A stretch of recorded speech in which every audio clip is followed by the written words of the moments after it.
Hello, Lakshmi here. അപ്പോൾ CMA intermediate business data അനലിറ്റിക്സിന്റെ ഒരു ചെറിയ ഡെമോ ക്ലാസ് ആണ് ഇന്ന്. അപ്പോൾ ഓൾറെഡി നമ്മളുടെ വേറൊരു വീഡിയോ ഉണ്ട്, വേറെ നോ യുവർ സബ്ജക്ട് എന്നൊരു വീഡിയോ ഉണ്ട്. അപ്പൊ അതിനകത്ത് നമ്മൾ ഓൾറെഡി സബ്ജക്റ്റിനെ പറ്റി എന്തൊക്കെയാണ് ബിസിനസ് ഡേറ്റ അനലിറ്റിക്സിൽ നിങ്ങൾ എക്സ്പെക്ട് ചെയ്യേണ്ടത് എന്നുള്ളതൊക്കെ ഡീറ്റെയിൽഡ് ആയിട്ടുള്ള വേറൊരു വീഡിയോ ഓൾറെഡി അവൈലബിൾ, മീൻസ് നമ്മൾ channel, YouTube channel CMA available ആവും. അപ്പൊ അതിന് കൂടെ തന്നെ ഒരു ചെറിയൊരു ഡെമോ ക്ലാസ്, നിങ്ങൾക്ക് എങ്ങനെ നമ്മളുടെ ക്ലാസ്സസ് എങ്ങനെയായിരിക്കും, ഡേറ്റ അനലിറ്റിക്സ് എങ്ങനെ എളുപ്പമായിരിക്കുമോ ഇന്ന്. ഇന്ന് ഇത്ര മാത്രം കേൾക്കുന്ന ഒരു ടോപ്പിക്കാണ് ഡേറ്റ അനലിറ്റിക്സ് അല്ലെങ്കിൽ ആർട്ടിഫിഷ്യൽ ഇന്റലിജൻസ്. അപ്പൊ നമ്മളുടെ ക്ലാസ്സസ് എങ്ങനെയായിരിക്കും, നമ്മൾ എങ്ങനെയായിരിക്കും അതിനെ പ്രസന്റ് ചെയ്യുന്നത്, നമ്മളെങ്ങനെ let's just break it down. അപ്പോ അതിനു വേണ്ടിയുള്ള ഒരു ക്വിക്ക്, വലിയൊരു സെഷൻ ഒന്നും അല്ല. കാര്യം എല്ലാവർക്കും അറിയുന്ന പോലെ ഇത് വളരെ കുഞ്ഞൊരു പേപ്പറാണ്. Business data analytics just 20% weightage ഉള്ള, ഇച്ചിരി അപ്പ് ആൻഡ് ഡൗൺ ആവാം, പക്ഷെ ചെറിയ വെയിറ്റേജ് ഉള്ള ഒരു പേപ്പറാണ്. അപ്പൊ അതുകൊണ്ട് തന്നെ ഒരു ലെങ്തി വീഡിയോ ഒന്നും ആയിരിക്കില്ല, ജസ്റ്റ് ഒരു 10-15 മിനിറ്റ്സിന്റെ ഒരു ചെറിയ വീഡിയോ മാത്രമാണ്. അപ്പോ ഡെമോ ആയിട്ട് ഞാൻ ആക്ച്വലി ഇന്ന് പ്രസന്റ് ചെയ്യുന്നത് നമ്മളുടെ ഫൈനൽ യൂണിറ്റിലുള്ള ഒരു ചെറിയ ടോപ്പിക്കാണ്, different types of analytics. Okay, നമ്മൾ ഒരു I hope you will get a fair understanding എങ്ങനെയായിരിക്കും ഈ ഒരു ക്ലാസ്സസ്, എങ്ങനെയായിരിക്കും നമ്മളുടെ പോകുന്നത്, എങ്ങനെയായിരിക്കും നമ്മളുടെ എന്താ പറയാ അപ്രോച്ച് എങ്ങനെയായിരിക്കും എന്നുള്ള ഒരു ചെറിയ ഒരു അണ്ടർസ്റ്റാൻഡിങ് നിങ്ങൾക്ക് കിട്ടാൻ വേണ്ടിയിട്ട് ഒരു ക്വിക്ക്, ഒരു ചെറിയ വീഡിയോ, ഒരു 10-15 മിനിറ്റ്സ് ടൈം. അപ്പൊ ആദ്യം ഞാൻ ഇന്നിവിടെ എടുത്തിട്ടുള്ളത് അനലിറ്റിക്സ്, ഡിഫറെന്റ് ടൈപ്സ് ഓഫ് അനലിറ്റിക്സിനെ പറ്റിയാണ്. അപ്പോ കമ്പാരിറ്റീവ്ലി എല്ലാ വട്ടവും നമ്മളിപ്പോ ബിസിനസ് ഡേറ്റ അനലിറ്റിക്സ് ഈ ഒരു പേപ്പറിനെ പറ്റി പറയുമ്പോൾ this is A very welcome move. ഇപ്പൊ റീസെന്റ് ആഡ് ആയിട്ടുള്ള, അത് ഒത്തിരി വർഷമൊന്നും ആയിട്ടൊന്നും ഇല്ലല്ലോ ബിസിനസ് ഡേറ്റ അനലിറ്റിക്സ് എന്ന് പറയുന്ന പേപ്പർ CMAക്കകത്തോട്ട് വന്നിട്ട്. അപ്പൊ അതുകൊണ്ട് തന്നെ നമ്മൾ എപ്പോഴും പറയും, ഓരോ വട്ടവും എക്സാമിന് ചോദിക്കുന്ന പല പല അനലിറ്റിക്സിനെ പറ്റിയിട്ടായിരിക്കും ചോദ്യങ്ങൾ ചോദിക്കുക. വരുമെന്നുള്ള കാര്യം ഉറപ്പാണ്. കാര്യം ഇന്നത്തെ ശരിക്കും പറഞ്ഞാൽ ഏറ്റവും ഹോട്ട് ടോപ്പിക്സ് ഒന്നാണ് ശരിക്കും പറഞ്ഞാൽ അനലിറ്റിക്സ് എന്ന് പറയുന്നത് നമ്മുടെ മാർക്കറ്റിലല്ലേ. അപ്പൊ അതുകൊണ്ട് എന്തൊക്കെയാണ് പല ടൈപ്പ് ഓഫ് അനലിറ്റിക്സ് നമുക്ക് അവൈലബിൾ ആയിട്ടുള്ളത് എന്നാണ് നമ്മൾ ഇതിൽ പറയുന്നത്. അപ്പൊ അനലിറ്റിക്സിനെ പറ്റി നമ്മൾ പറയുമ്പോൾ ഇന്ന് ഞാൻ മറ്റേ വീഡിയോയിലും വേറെയുള്ള വീഡിയോസിലാണെങ്കിലും നിങ്ങൾ നോക്കിക്കഴിഞ്ഞാൽ നിങ്ങൾക്ക് കേൾക്കാം. അതായത് അനലിറ്റിക്സ് എന്ന് പറഞ്ഞാൽ ഇന്ന് ശരിക്കും പറഞ്ഞാൽ നമ്മൾ തീരുമാനങ്ങൾ എടുക്കുന്നത് ഡേറ്റയുടെ ബേസിസിലാണ്. നല്ല ക്വാളിറ്റിയുള്ള ഡേറ്റ നമ്മുടെ കയ്യിലുണ്ടെങ്കിൽ നമുക്ക് നല്ല നല്ല എഫിഷ്യന്റ് ആയിട്ടുള്ള ഡേറ്റ ഡ്രിവൺ ഡിസിഷൻസ് നമുക്ക് എടുക്കാം. അപ്പൊ ആ ഒരു ക്വാളിറ്റി എക്സ്ട്രീംലി ഇമ്പോർട്ടന്റ് ആണ്. നമ്മൾ ശരിക്കും ക്വാളിറ്റി ഇല്ലാത്ത ഡേറ്റ ആണ് സിസ്റ്റത്തിൽ ഇൻപുട്ട് ചെയ്ത് കൊടുക്കണമെങ്കിൽ അക്കോർഡിംഗ്ലി ആയിരിക്കും സിസ്റ്റം നമുക്ക് തരുന്ന റെസ്പോൺസ് എന്ന് പറയുന്നത്, which may not be useful at all. ഒരു നല്ല തീരുമാനം അതിൽ നിന്ന് എടുക്കാൻ പറ്റില്ല. അപ്പോൾ quality of the data is supreme, ഭയങ്കര ഇമ്പോർട്ടന്റ് ആണ്. അപ്പൊ ഇവിടെ നമ്മൾ പറയാൻ പോണ 4 ടൈപ്പ് ഓഫ് അനലിറ്റിക്സിനെ പറ്റിയാണ്: descriptive, diagnostic, prescriptive and productive. ഇതിപ്പോ ഞാൻ പൊതുവേ പറയാറുള്ളതെന്ന് പറഞ്ഞാൽ, ഇപ്പൊ ഫോർ എക്സാമ്പിൾ നമ്മൾ ഒരു ചെറിയ ഇത് കുഞ്ഞ് എക്സാമ്പിൾ പറയുകയാണെങ്കിൽ, നമ്മളൊരു ഹോസ്പിറ്റലിൽ ചെന്ന് ആദ്യം നമ്മൾ ആസ് എ പേഷ്യന്റ് നമ്മളവിടെ ചെന്നിരിക്കും, ഡിസ്ക്രൈബ് ചെയ്യും, എന്റെ ഡോക്ടർ എനിക്ക് വയ്യ, എനിക്ക് പനിയാണ്, നടുവേദനയാണ്, അല്ലെങ്കിൽ എനിക്ക് തലവേദനയാണ്. നമ്മൾ ഡിസ്ക്രൈബ് ചെയ്യും അല്ലെ, പറഞ്ഞു കൊടുക്കുക. അത് വളരെ എളുപ്പമാണ് പറഞ്ഞു കൊടുക്കാൻ വേണ്ടിയിട്ട്. സംസാരിക്കാൻ ശേഷിയുള്ള ആർക്കും പറഞ്ഞു കൊടുക്കാനുള്ള ഒരു എബിലിറ്റി ഉണ്ടാവും. അപ്പൊ നമുക്ക് പറഞ്ഞു കൊടുക്കാം. അത് ഡിസ്ക്രിപ്റ്റീവ്, പറഞ്ഞു കൊടുക്കുക എന്താണ് അവസ്ഥ, ശരിക്കുള്ള അവസ്ഥ. അപ്പൊ എന്നിട്ട് നമ്മുടെ ഡോക്ടർ ചേട്ടൻ അവിടെ ഇരുന്ന് എന്ത് ചെയ്യും, ഡയഗ്നോസ് ചെയ്യും. അത് എല്ലാവർക്കും ചെയ്യാൻ പറ്റുന്ന ഒരു പരിപാടിയല്ല, ഇച്ചിരി കഴിവൊക്കെ വേണം അല്ലെ. ഡയഗ്നോസ് ചെയ്യുമ്പോൾ ഇതായിരിക്കാം പ്രശ്നം, അത് ഡയഗ്നോസ്റ്റിക്. പ്രൊഡിക്റ്റീവ്, ഇത് ഇങ്ങനെ തന്നെ മുന്നോട്ട് പോവുകയാണേ ലക്ഷ്മി, അത് ഇങ്ങനെയായി മാറും, അതെന്ത്, പ്രൊഡിക്റ്റീവ്. എഫ് ഡിസ്ക്രിപ്റ്റീവ് എന്ന് പറഞ്ഞാൽ വാട്ട് ഇസ് ഇറ്റ് നൗ, ഇപ്പോഴത്തെ കറന്റ് സിനാരിയോ. ഇനി diagnostic, why is it so, എന്തുകൊണ്ടാണ് ഇത് ഇങ്ങനെ ആയത്. അത് ഡയഗ്നോസ് ചെയ്യുകയാണ് അയാള്. പ്രൊഡക്റ്റീവ് എന്ന് പറയുമ്പോ ഇങ്ങനെ മുമ്പോട്ട് ലക്ഷ്മി അങ്ങോട്ട് പോയാൽ നാളെ ഇതൊരു പനിയായി മാറി, ഇതൊരു വലിയ ഇൻഫെക്ഷൻ ആയി മാറി, ഇൻഫെക്ഷൻ ബ്ലഡില് ഇത് കൂട്ടി, ഇൻഫ്ലമേറ്ററി ആയി മാറി, അങ്ങനെ. ഇനി ഇതല്ല, ലക്ഷ്മി കറക്റ്റ് ഭക്ഷണം കഴിച്ചില്ലെങ്കിൽ ലക്ഷ്മിക്ക് ഇങ്ങനെ പറ്റും. If this happens this will be the result, if this happens that would be the result. That is productive.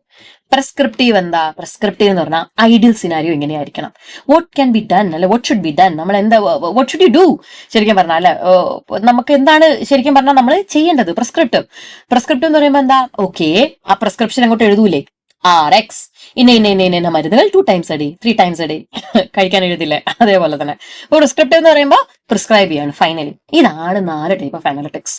ഒന്ന്, വാട്ട് ഹാസ് ഹാപ്പൻഡ് എന്നുള്ളത് നമ്മൾ നറേറ്റ് ചെയ്യുന്നത് ഡിസ്ക്രിപ്റ്റീവും. 2, വൈ, എന്തുകൊണ്ട് ഇത് നടന്നു, വൈ ഡിഡ് ദിസ് ഹാപ്പൻ എന്ന് പറയുന്നത് ഡയഗ്നോസ്റ്റിക്കും. പ്രൊഡിക്റ്റീവ് എന്ന് പറയുമ്പോൾ ഇതിങ്ങനെ മുന്നോട്ട് പോവുകയാണെങ്കിൽ ഇതായിരിക്കും, ഇഫ് ദിസ് ഹാപ്പൻസ് ഇതായിരിക്കും scenario A, scenario B, that is predictive. And lastly, എന്താണ് എന്താണ് നമുക്ക് ചെയ്യേണ്ട പ്രിസ്ക്രിപ്റ്റ് ഇങ്ങനെയാണ് ചെയ്യേണ്ടത്. ഓക്കെ, ഇതാണ് ടൈപ്സ് ഓഫ് അനലിറ്റിക്സ് എന്ന് ചുരുക്കി പറയുകയാണ് എങ്കിൽ. അപ്പൊ ഈ ഒരു ആദ്യത്തെ നോക്കിക്കേ, ഡിസ്ക്രിപ്റ്റീവ് അനലിറ്റിക്സ്. ഡിസ്ക്രിപ്റ്റീവ് അനലിറ്റിക്സ് എന്ന് പറയുമ്പോൾ എന്താ, വളരെ ഫ്രീക്വന്റ് ആയിട്ട് നമ്മൾ യൂസ് ചെയ്യുന്ന ഒരു സ്റ്റൈലാണ്. ഇത് ഹിസ്റ്ററിക്കൽ ഡേറ്റ, ഓൾറെഡി നടന്ന ഡേറ്റാനെ നമ്മൾ കളക്ട് ചെയ്ത് അതിനെ നന്നായിട്ട് ഓർഗനൈസ് ചെയ്ത് അതിനെ പ്രസന്റ് ചെയ്യുകയാണ് ആളുകൾക്ക് മനസ്സിലാകാൻ പറ്റുന്ന ഒരു ഫോമാറ്റിൽ. അപ്പൊ ഡിസ്ക്രിപ്റ്റീവ് എന്ന് പറയുമ്പോൾ നമ്മൾ എന്താണ്, ഓൾറെഡി എന്താണോ നടന്നിട്ടുള്ളത് അതിനെയാണ് ഡിസ്ക്രിപ്റ്റീവില് നമ്മൾ നോക്കുന്നത്. ബാക്കിയുള്ള അനാലിസിസിനെ വെച്ച് നോക്കുമ്പോൾ ഡിസ്ക്രിപ്റ്റീവ് എന്ന് പറയുന്നത് കമ്പാരിറ്റീവ്ലി എന്താ, ഈസിയർ ആയിട്ടുള്ള കാര്യമാണ്. ഒരു പർട്ടിക്കുലർ സ്റ്റഡിയുടെ സ്റ്റാർട്ടിംഗ് പോയിന്റ് എന്ന് പറയുന്നത് എന്താണ്, ഡിസ്ക്രിപ്റ്റീവ് അനലിറ്റിക്സ് ആണ്. ഓക്കെ, ഇനി സ്റ്റെപ്സ് കാര്യങ്ങളൊന്നും ഞാൻ ഡീറ്റെയിൽ ആയിട്ട് ഇപ്പൊ പോകുന്നില്ല, which we will definitely discuss in class. ഇനി 2, ഡിസ്ക്രിപ്റ്റീവ് അനലിറ്റിക്സിന് നമുക്ക് വേണ്ടത് എന്തൊക്കെ ഇൻഫർമേഷൻ ആണ് എന്ന് ചോദിക്കുകയാണെങ്കിൽ, ഓക്കെ, നമ്മളുടെ ഡിസ്ക്രിപ്റ്റീവ് അനലിറ്റിക്സ് നമ്മുടെ ഡേ ടു ഡേ ഓപ്പറേഷൻസിൽ അത്യാവശ്യമാണ്. എന്ന് പറയുമ്പോൾ ഓരോ ദിവസം നമ്മുടെ കമ്പനി ഓടിക്കൊണ്ടിരിക്കുമ്പോൾ ഡിസ്ക്രിപ്റ്റീവ് അനലിറ്റിക്സ്, അപ്പൊ എന്താ പറയാ, നമ്മുടെ ഇൻവെന്ററി ഒക്കെ പ്ലാൻ ചെയ്യണമെങ്കിൽ നമ്മളുടെ സെയിൽസ് ആയിക്കോട്ടെ, നമ്മളുടെ റിവന്യൂ ആയിക്കോട്ടെ, ഇതൊക്കെയായി ബന്ധപ്പെട്ട ഓൾറെഡി നടന്ന ഡേറ്റ, അതാണ് ഡിസ്ക്രിപ്റ്റീവ് അനലിറ്റിക്സ്. ഇനി നമ്മളുടെ ഡിസ്ക്രിപ്റ്റീവ് അനലിറ്റിക്സ് എന്ന് പറയുമ്പോൾ സോഷ്യൽ അനലിറ്റിക്സ് എന്നൊരു ടോപ്പിക്കും അതിനകത്ത് വരുന്നുണ്ട്. സോഷ്യൽ അനലിറ്റിക്സ് എന്ന് പറയുമ്പോൾ നമുക്ക് ഇൻസ്റ്റാഗ്രാമിലും സോഷ്യൽ മീഡിയയിലും ഒക്കെ നമുക്ക് സോഷ്യൽ മീഡിയയിലും ഒക്കെ നമുക്ക് എത്ര ഫോളോവേഴ്സ് ഉണ്ട് എന്നൊക്കെ പറയത്തില്ലേ, അതും എന്തിനകത്ത് വരുന്നത്, നമ്മളുടെ ഡിസ്ക്രിപ്റ്റീവ് അനലിറ്റിക്സിൽ വരുന്നതാണ്.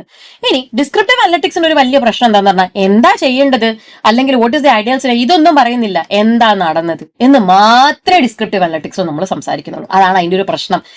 ഇത് സർഫസ് ലെവൽ ആണ്, ഇത് is very much surface level. ഇത് ഡീറ്റെയിൽഡ് ആയിട്ട് നമ്മൾ പോകുന്ന ഒരു കാര്യമല്ല, ഇത് ഇൻഡെപ്ത് ഒന്നും അല്ല. ഇനി ഡിസ്ക്രിപ്റ്റീവ് അനലിറ്റിക്സ് അതാണ് ഡിസ്ക്രിപ്റ്റീവ് അനലിറ്റിക്സ്. ഇനി 2, ഡയഗ്നോസ്റ്റിക്. സിമ്പിൾ കാര്യം. ഈ ടോപ്പിക് എടുക്കാനുള്ള റീസൺ എന്താണെന്ന് ചോദിച്ചു കഴിഞ്ഞാൽ, ശരിക്കും പറഞ്ഞാൽ ബിസിനസ് ഡേറ്റ അനലിറ്റിക്സിൽ ഒരു ഡെമോ വീഡിയോ എന്നൊക്കെ പറയുമ്പോൾ അത്രയും ഒന്നും കാര്യങ്ങളൊന്നും എന്റെ ഈ ഒരു കുഞ്ഞു സബ്ജക്റ്റിനകത്ത് ഇല്ല. വളരെ കുറച്ച് കാര്യങ്ങൾ മാത്രമേ നമുക്ക് പഠിക്കാനുള്ളൂ. പക്ഷേ ഇത് ചെറിയൊരു ടോപ്പിക് ആണോ സബ്ജക്റ്റ് ആണോ എന്ന് ചോദിച്ചാൽ സബ്ജക്റ്റ് ചെറുതൊന്നുമല്ല, പക്ഷെ നമുക്ക് പഠിക്കാൻ അത്ര മാത്രമേ ഉള്ളൂ. അതുകൊണ്ട് തന്നെ ഇതിനകത്ത് എന്താ പറയാ, ബാക്കി ഈ ഒരു ടോപ്പിക് അല്ല, നമുക്ക് വേറെ പഠിക്കാനുള്ള മാപ്സ് ഉണ്ട്, ചാർട്ട്സ് ഉണ്ട്, അങ്ങനെയുള്ള കാര്യങ്ങളും, XML, XVRL, പിന്നെ അതല്ലേ കുറച്ച് കൺഫ്യൂസിങ് വേറെ ചില കാര്യങ്ങളുണ്ട്, മെഷീൻ ലേണിംഗ്. അതൊന്നും ഞാൻ ഇപ്പൊ അത് ഡിസ്കസ് ചെയ്യാൻ താല്പര്യപ്പെടുന്നില്ല, കാര്യം ഇച്ചിരി കോംപ്ലക്സ് ആയിട്ടുള്ള ചെറിയ ടോപ്പിക്സ് ഉണ്ട്, വിച്ച് ഇസ് എന്താ പറയാ, നമ്മള് ആദ്യത്തെ ആ ഒരു കാര്യങ്ങളൊക്കെ കേട്ട് എന്താ ഡേറ്റ, എന്താ ഇൻഫർമേഷൻ, അതൊക്കെ കേട്ട ശേഷം നമ്മൾ അതിലോട്ട് പോകുമ്പോൾ നമുക്ക് കുറച്ചും കൂടി ക്ലാരിറ്റി കിട്ടും. പക്ഷെ എളുപ്പമാണ് പഠിക്കാൻ, ഒരിക്കലും ഇതൊരു ഡിഫിക്കൽട്ട് പേപ്പർ അല്ല. കാര്യം എന്താ ചോദിച്ചാൽ അതിന്റെ റീസൺ ഒന്നേ ഉള്ളൂ, ഇത് സുഖമായിട്ട് എക്സംഷൻ കിട്ടാൻ നിങ്ങളെ ഹെൽപ്പ് ചെയ്യണ ഒരു പാർട്ടാണ്. ഈ ഒരു 20% എന്ന് പറയുന്നത് നിങ്ങൾ ശരിക്കും കോൺസെപ്റ്റ്സ് പഠിക്കുകയാണെങ്കിൽ വളരെ സിമ്പിൾ ആയിട്ടുള്ള 20% ആണ്. അതുകൊണ്ട് തന്നെ എപ്പോഴും ഞാൻ പറയും, മക്കളെ ഇത് സ്കിപ്പ് ചെയ്യില്ല. തിയറി എന്ന് പറയുന്ന തിയറിയാണ്, അല്ലെ ഇവിടെ പഠിക്കാൻ തിയറി ഉള്ളൂ, പക്ഷെ പ്രാക്ടിക്കൽ ലൈഫിൽ വളരെ വളരെ റെലവെന്റ് ആണ് ഇന്നത്തെ കാലത്തിൽ. അപ്പൊ അതുകൊണ്ട് നന്നായി പഠിക്കുകയാണെങ്കിൽ നല്ല മാർക്ക് സ്കോർ ചെയ്യാൻ പറ്റുന്ന ഒരു പേപ്പറാണ്. 2 നോക്കിക്കേ, ഡയഗ്നോസ്റ്റിക്. ഡയഗ്നോസ്റ്റിക്കിൽ എന്താണ്, വൈ ഡിഡ് ദിസ് ഒക്കർ, ഇത് എന്തുകൊണ്ടാണ് നടന്നത് എന്നാണ് നമ്മൾ എന്തിനു പറയാ, ഡയഗ്നോസ്റ്റിക്കിൽ നമ്മൾ പറയുക. അപ്പൊ ഇനി ഈ പറയുന്ന ഡയഗ്നോസ്റ്റിക് എന്ന് പറയുമ്പോൾ ശരിക്കും പറഞ്ഞാൽ എന്തുകൊണ്ട് ഇത് നടന്നു എന്നാണ് നമ്മൾ അതിൽ നോക്കുന്നത്. അപ്പൊ ഇതിനകത്ത് ശരിക്കും പറഞ്ഞാൽ നമ്മൾ കുറെ ടെക്നിക്സ് ഒക്കെ യൂസ് ചെയ്യും കേട്ടോ, ഡ്രില്ലിംഗ് ഡൗൺ അല്ലെങ്കിൽ ഡേറ്റ മൈനിങ്. നമ്മൾ ഒരു കാര്യത്തെ പറ്റി ഇൻ ഡീറ്റെയിൽ ആയിട്ട് നമ്മൾ എന്തുകൊണ്ട് ഇത് നടന്നു എന്ന് നമ്മൾ നോക്കുന്നത് ഈ ഒരു ടൈപ്പ് ഓഫ് അനലിറ്റിക്സിലാണ്. അതേപോലെ തന്നെ ഡയഗ്നോസ്റ്റിക്കിന് ഗുണങ്ങളുണ്ട്. യെസ്, നമുക്ക് എന്ത് ചെയ്യാൻ പറ്റും, ഡേറ്റാനെ മാക്സിമം യൂട്ടിലൈസ് ചെയ്ത് നമുക്ക് അതിനെ വിഷ്വൽസ് ഒക്കെ ആക്കി മാറ്റി നമുക്ക് നമുക്കൊരു വിഷ്വൽ ഒക്കെ ആയിട്ട് കാണുമ്പോൾ നമുക്ക് കുറച്ചും കൂടി എന്തുകൊണ്ട് നടന്നു എന്നുള്ള റീസൺ നമുക്ക് കുറച്ചും കൂടി മനസ്സിലാക്കാൻ നമ്മളെ കൊണ്ട് സാധിക്കും. അപ്പോൾ എന്നിട്ട് നമുക്ക് അതിൽ നിന്ന് നല്ല നല്ല ഡിസിഷൻസ് എടുക്കാം. റിലവന്റ് ക്വസ്റ്റ്യൻസ് ഒക്കെ ചോദിക്കാനുള്ളത് ചോദിച്ച് we will take the right decision. ഇനി 3ാമത്തെ ടൈപ്പ് ഓഫ് ഡേറ്റ ആണ് അനലിറ്റിക്സ് ആണ് പ്രഡിക്റ്റീവ് അനലിറ്റിക്സ്. പ്രഡിക്റ്റീവ് അനലിറ്റിക്സ് എന്ന് പറയുമ്പോൾ എന്താണ് ഭാവിയിൽ നടക്കാൻ ചാൻസ് ഉള്ളത്, what might occur in future, അതാണ് നമ്മൾ പ്രഡിക്റ്റീവ് അനലിറ്റിക്സിൽ പറയുന്നത്. അപ്പൊ ഇവിടെ നമ്മൾ എന്താണ് എന്ന് പറയുമ്പോൾ പ്രഡിക്റ്റീവ് അനലിറ്റിക്സിൽ നമ്മൾ എന്താ പറയാ, പാസ്റ്റ് ഡേറ്റ പാറ്റേൺസിനെ, ട്രെൻഡ്സിനെ ഒക്കെ നോക്കി, ആ ഹിസ്റ്ററിക്കൽ ഡേറ്റാനെയൊക്കെ നോക്കി നമ്മൾ എന്താണ് ഭാവിയിൽ നടക്കാൻ പോകുന്നത് എന്നാണ് നമ്മൾ പ്രഡിക്റ്റീവ് അനലിറ്റിക്സിൽ പറയുന്നത്. അപ്പൊ പ്രഡിക്റ്റീവ് അനലിറ്റിക്സിൽ നമ്മൾ പ്രോബബിലിറ്റി ആണ് യൂസ് ചെയ്യുന്നത്, നടക്കാനുള്ള ചാൻസുകളാണ്, അല്ലെ, ഇങ്ങനെ വന്നാൽ ഇങ്ങനെ പോകും എന്നുള്ള ചാൻസുകളാണ്. അപ്പൊ ഇവിടെ നമ്മള് മെഷീൻ ലേണിംഗ് ഒക്കെ ഉപയോഗിക്കും. അപ്പോൾ ഒരു ചോദ്യം, എന്താണ് മെഷീൻ ലേണിംഗ്? മെഷീൻ ലേണിംഗ് എന്ന് പറഞ്ഞാൽ നമ്മളെ മനുഷ്യന്മാരുടെ കൂട്ട്, അതായത് നമ്മൾ സിസ്റ്റത്തിനെ പഠിപ്പിച്ചു കൊടുക്കും, ഗ്രാജുവലി പഠിപ്പിച്ചു കൊടുക്കും. Okay, if a is equal to this b should be this എന്ന് സിസ്റ്റത്തിനെ പഠിപ്പിച്ചു കൊടുക്കും. അതിനകത്തും ഡിഫറെന്റ് ടൈപ്സ് വരുന്നുണ്ട്, സൂപ്പർവൈസ്ഡ് അൺസൂപ്പർവൈസ്ഡ് എന്നൊക്കെ വരുന്നുണ്ട്. ചിലതിൽ നമ്മൾ പഠിപ്പിച്ചു കൊടുക്കും, ചില സിസ്റ്റം തന്നെത്താൻ ഓവർ ടൈം പഠിച്ചെടുക്കും. ഓക്കെ, അങ്ങനെയൊക്കെയുള്ള ഡിഫറെന്റ് ടൈപ്സ് അതിനകത്ത് വരുന്നുണ്ട്, which we will definitely learn in detail later on. അപ്പൊ ഇത് മെഷീൻ ലേണിംഗ്. ഡീപ്പ് ലേണിംഗ് എന്ന് പറയുമ്പോൾ സിസ്റ്റം തന്നെത്താനെ പഠിച്ചെടുക്കുന്ന ആ ഒരു ശാഖ, അത് നമ്മുടെ ബ്രെയിനിന്റെ ന്യൂറോൺസ് പോലെ തന്നെ തന്നെത്താനെ നമ്മുടെ ഇതിപ്പോ നമ്മുടെ തലയാണെങ്കിൽ തലയ്ക്കകത്ത് ഇങ്ങനെ നമ്മൾ പഠിച്ചിട്ടില്ലേ, ഇങ്ങനെ സാധനം ഉണ്ടെന്ന്, ന്യൂറോൺസ് അല്ലെ. അപ്പം അതേപോലെ ഡിഫറെന്റ് ലെയേഴ്സ്, അതേപോലെയുള്ള മെഷീൻസിനെ ജനറേറ്റ് ചെയ്യുന്നതാണ് ഡീപ്പ് ലേണിംഗ്. അപ്പൊ മെഷീന് തന്നെത്താനെ പാറ്റേൺസ് മനസ്സിലാക്കാനും എടുക്കാനൊക്കെയുള്ള എബിലിറ്റി സിസ്റ്റത്തിന് ഉണ്ടാകും. അപ്പൊ പ്രഡിക്റ്റീവ് അനലിറ്റിക്സിന് നമ്മൾ എന്താ ഉപയോഗിക്കുക? മെഷീൻ ലേണിംഗ് ഒക്കെയാണ് നമ്മൾ ഉപയോഗിക്കുക. അപ്പൊ പ്രഡിക്റ്റീവ് അനലിറ്റിക്സ് എന്ന് പറയുമ്പോൾ ശരിക്കും പറഞ്ഞാൽ നമ്മുടെ ഇപ്പൊ ഞാനൊക്കെ ജോലി ചെയ്യുന്ന സമയത്ത് ഞങ്ങൾ ഇൻവെന്ററി പ്ലാനിങ് ചെയ്യുമായിരുന്നു എന്ന് പറയുമ്പോൾ, സിൻസ് ഐ സൈഡ് മറ്റൊരു വീഡിയോയിൽ പറഞ്ഞിട്ടുണ്ടായിരുന്നു, ഐ വാസ് ഇൻടു പ്രൊക്യൂർമെന്റ്. അപ്പൊ ആ സമയത്ത് നമ്മൾ ഇൻവെന്ററി പ്ലാൻ ചെയ്യും, നമ്മൾ അടുത്ത 6 മാസം ഇൻവെന്ററി പ്ലാൻ ചെയ്യും, അല്ലെങ്കിൽ 1 വർഷത്തെ ഇൻവെന്ററി പ്ലാൻ ചെയ്യും. ഇതൊക്കെ എങ്ങനെയാ പ്ലാൻ ചെയ്യുന്നത്? പ്രഡിക്റ്റീവ് അനലിറ്റിക്സിന്റെ നമ്മൾ എന്ത് നോക്കും? ഇതിന് മുമ്പത്തെ സെയിലൊക്കെ എത്രയായിരുന്നു, ഏത് മാസം സെയിൽ ഡിപ്പായി നമ്മൾ നോക്കും. ഫോർ ഇൻസ്റ്റൻസ് ഇപ്പൊ ഞാൻ ജോലി ചെയ്തിരുന്ന UAE മാർക്കറ്റിലാണ്. UAEയിലെ കാര്യം പറയുകയാണെങ്കിൽ UAEയിൽ എപ്പോഴും റമദാൻ വരുമ്പോൾ, റമദാന്റെ തുടക്കങ്ങളിലെല്ലാം സെയിൽ വളരെ ഡൗണും, റമദാൻ ആ എൻഡ് വരുമ്പോൾ, ആ സെലിബ്രേഷൻസ് വരുന്ന സമയത്ത് ഷൂട്ടപ്പ് അതുപോലെ ചെയ്യുകയും ചെയ്യും. അപ്പൊ നമ്മൾ അക്കോർഡിംഗ്ലി നമ്മൾ എന്ത് ചെയ്യും? കഴിഞ്ഞ വർഷത്തെ, അപ്പൊ നമുക്ക് റമദാന്റെ ഒക്കെ സെയിൽ വരുമ്പോൾ കഴിഞ്ഞ മാസത്തെ സെയിൽ വെച്ചിട്ട് നമുക്ക് ഈ മാസത്തെ സെയിൽ പ്രൊഡിക്ട് ചെയ്യാൻ പറ്റില്ല. നമ്മൾ അപ്പൊ കഴിഞ്ഞ വർഷത്തെ സെയിൽ ഇയർ ഓൺ ഇയർ ആയിരിക്കും നമ്മൾ അവിടെ എടുക്കുക, ഇൻവെന്ററി ഫോർകാസ്റ്റ് ചെയ്യാൻ വേണ്ടിയിട്ട്. കഴിഞ്ഞ വർഷം റമദാൻ, എന്നിട്ട് അതിൽ നിന്ന് ഒരു ഇച്ചിരി കൂടുതൽ നമ്മൾ ഇടും. എന്നിട്ട് നമ്മൾ ജസ്റ്റ് കഴിഞ്ഞ മാസത്തെ പുതിയ ബ്രാൻഡുകളൊക്കെയാണ് കഴിഞ്ഞ മാസത്തെ പാറ്റേൺ നോക്കും. കഴിഞ്ഞ മാസത്തെ പാറ്റേൺ നോക്കിയിട്ട് അതിനൊക്കെ നമ്മൾ അക്കോർഡിംഗ്ലി നമ്മൾ പ്ലാൻ ചെയ്യും. ഒരു ഊഹം, എല്ലാം ഒരു പ്രോബബിലിറ്റിയാണ്. അപ്പൊ ഇങ്ങനെ ഇൻവെന്ററി ഒക്കെ പ്ലാൻ ചെയ്യാൻ പ്രൊഡക്റ്റീവ് അനലിറ്റിക്സ് നമ്മളെ സഹായിക്കും. ഇനി നെക്സ്റ്റ് എന്താണെന്നറിയോ? Prescriptive analytics. പ്രിസ്ക്രിപ്റ്റീവ് എന്ന് പറയുമ്പോൾ എന്താണ്? ഇവിടെ നമ്മളുടെ ഏറ്റവും സൊഫിസ്റ്റിക്കേറ്റഡ് എന്ന് പറയുമ്പോൾ ഏറ്റവും കഴിവുള്ളവരെ മാത്രമേ പ്രിസ്ക്രൈബ് ചെയ്യാൻ പറ്റൂ. എനിക്കിപ്പോ നാളെ മക്കളെ നിങ്ങൾക്ക് ആർക്കെങ്കിലും ഒരു അസുഖമാണെന്ന് പറഞ്ഞിട്ട് എനിക്ക് ഇത് തരാൻ പറ്റുമോ? മോളെ നീ ഇത് തിന്നാ അതി മരുന്ന് എന്ന് പറയാൻ പറ്റുമോ? പറയാൻ പറ്റില്ല. ബിക്കോസ് ഐ ഡോണ്ട് നോ അല്ലെ. ഞാൻ നമ്മള് ഫാർമ ഇൻഡസ്ട്രിയിൽ പണി എടുത്തിട്ടുള്ളതുകൊണ്ട് നമ്മൾ ചെറിയ ചെറിയ കാര്യങ്ങൾ നുറുക്ക് ഇങ്ങനെ കഴിക്കാൻ പാരസെറ്റമോൾ, നമുക്ക് മരുന്നിനെ പറ്റി ഒരു അറിവ് കാര്യങ്ങളൊക്കെ നമുക്ക് ബേസിക് ഐഡിയ നമുക്ക് ഉണ്ടാവാം. പക്ഷേ if you ask me if I am a pro, if I am not, I don't know much അല്ലെ. ജസ്റ്റ് ഒരു ബേസിക് ഐഡിയ മാത്രമേ എനിക്കുള്ളൂ. അത് നന്നായി അറിയാവുന്ന ആർക്കായിരിക്കും? ഒരു ഫാർമസിസ്റ്റിനോ ഒരു ഡോക്ടറിനോ ഒക്കെ ആയിരിക്കും അറിയാവുന്നത്. അപ്പോ ഏറ്റവും സോഫിസ്റ്റിക്കേറ്റഡ് ആളുകൾക്ക് മാത്രമേ പ്രിസ്ക്രിപ്റ്റീവ് ചെയ്യാൻ പറ്റുള്ളൂ. അത് പറഞ്ഞു തരാൻ പറ്റുള്ള കഴിവ് ഏറ്റവും സോഫിസ്റ്റിക്കേറ്റഡ്, അതായത് ആ സ്കിൽ സെറ്റ്സ് ഉള്ള ആളുകൾക്ക് മാത്രമേ പറ്റുള്ളൂ. പ്രിസ്ക്രിപ്റ്റീവ് എന്ന് പറയുമ്പോൾ ഡിസ്ക്രിപ്റ്റീവിനെക്കാട്ടിലും പ്രൊഡക്റ്റീവിനെക്കാട്ടിലും ഒക്കെ ഏറ്റവും സോഫിസ്റ്റിക്കേറ്റഡ് ആണ്. എന്താണ് ചെയ്യേണ്ടത് എന്നുള്ള അഡ്വൈസ് ആണ് അവിടെ അവർ തരുന്നത്. അപ്പൊ ഇവിടെ നമ്മൾ സ്റ്റാറ്റിസ്റ്റിക്സും മെഷീൻ ലേണിംഗും ഒക്കെ നമ്മൾ ഇവിടെയും നമ്മൾ യൂസ് ചെയ്യും. അപ്പം പ്രൊഡക്റ്റീവ് അനലിറ്റിക്സ് എന്ന് പറയുമ്പോൾ എന്താ? ശരിക്കും പറഞ്ഞാൽ പ്രിസ്ക്രിപ്റ്റീവ് അനലിറ്റിക്സ് എന്ന് പറയുമ്പോൾ നമുക്ക് ഡേറ്റ ഡ്രിവൺ ഡിസിഷൻസ് തന്നെ എടുക്കാൻ നമ്മളെ സഹായിക്കും. അതുപോലെ തന്നെ എനോർമസ് എമൗണ്ട് ഓഫ് ഡേറ്റ ഉണ്ടെങ്കിൽ എന്താ പറയാ, നമ്മുടെ കയ്യിൽ എത്രമാത്രം ഡേറ്റ നമ്മളുടെ കയ്യിലുണ്ടോ അതുപോലെ തന്നെ നമ്മൾ എടുക്കുന്ന തീരുമാനങ്ങളുടെ ക്വാളിറ്റിയും അതുപോലെ ഇംപ്രൂവ്ഡ് ആയിരിക്കും. ഇനി ഹ്യൂമൻ മെഷീൻ ലേണിംഗ് അൽഗോരിതം ഒക്കെ ആയതുകൊണ്ട് നമുക്ക് അവിടെ മിസ്റ്റേക്സ് കാര്യങ്ങളൊന്നും ഉണ്ടാവില്ല. സിസ്റ്റം തന്നെയല്ലേ നമ്മളെ പഠിപ്പിച്ച സിസ്റ്റം തന്നെയാണ് ജനറേറ്റ് ചെയ്യണേ. അപ്പോൾ മിസ്റ്റേക്സ് കാര്യങ്ങളൊന്നും ഉണ്ടാവാനുള്ള ചാൻസുകൾ ഇല്ല. ഈ പ്രിസ്ക്രിപ്റ്റീവ് അനലിറ്റിക്സ് എന്ന് പറയുമ്പോൾ ഹെൽത്ത് കെയറിലും ഇൻഷുറൻസിലും എല്ലാം നമ്മൾ ഉപയോഗിക്കുന്നതാണ് ഈ പറയുന്ന പ്രിസ്ക്രിപ്റ്റീവ് അനലിറ്റിക്സ്. ഇതാണ് 4 ടൈപ്പ് ഓഫ് അനലിറ്റിക്സ്. ജസ്റ്റ് ഒരു ഡെമോ ആണ്.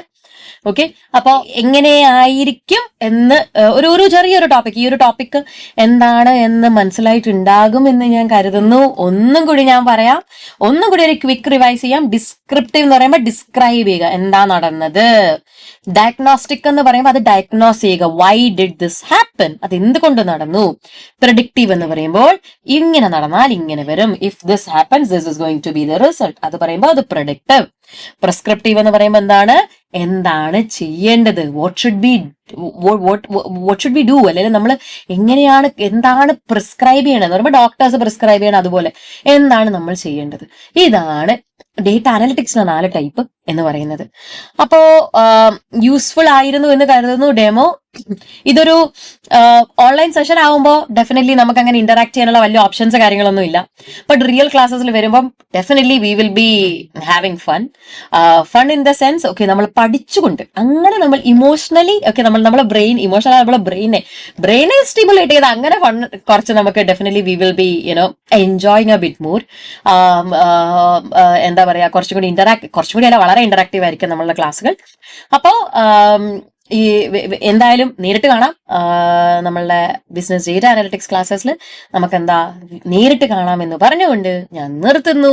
എന്തെങ്കിലും സബ്ജക്ട്സുമായി ബന്ധപ്പെട്ട് എന്തെങ്കിലും ഡൗട്ട്സ് ഉണ്ടെങ്കിൽ പ്ലീസ് ഫീൽ ഫ്രീ ഒരു കമന്റ് ചെയ്തിരുന്നാൽ മതി. I will be more than happy to help you. Okay, thank you so much. Signing of.